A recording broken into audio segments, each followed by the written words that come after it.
So Imtiaz, I mean, as you mentioned prior, all of this sounds pretty fair and reasonable to me. So let's say I want to incorporate a non-compete and a non-solicit in my employment contracts. What's something that I should be keeping in mind as an employer? Okay, so the first thing that you need to keep in mind is that you need to know what you need to protect.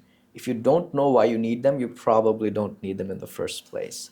So basically, you need to have them to protect a legitimate business interest. So that could be your trade secrets, your business plans, your customer list, your recipes, research and development results, whatever that you think you need to protect is what you is basically are the reasons why you might need them. So really consider what your business assets are, really consider what your risks are.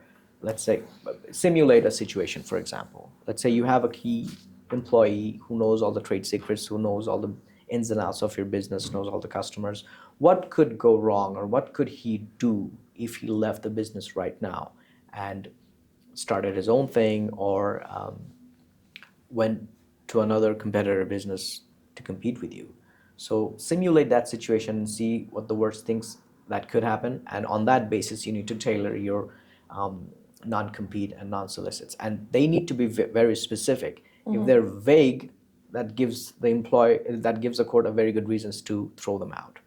So just to give you an example, if you want them to not compete against some of your competitors, like let's say you have like 5 or 6 competitors, cite those competitors in your employment contract or in the release, saying that, hey, you know what, we're paying your severance, you can go, but you can't work with company A, B, C, and D.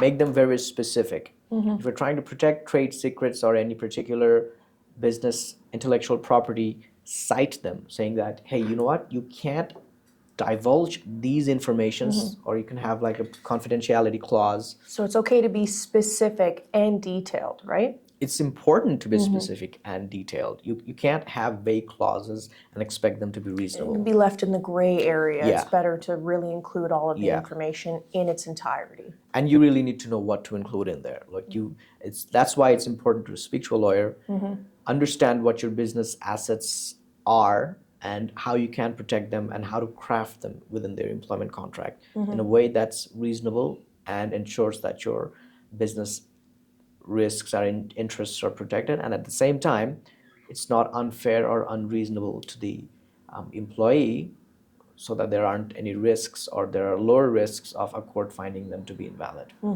Of course.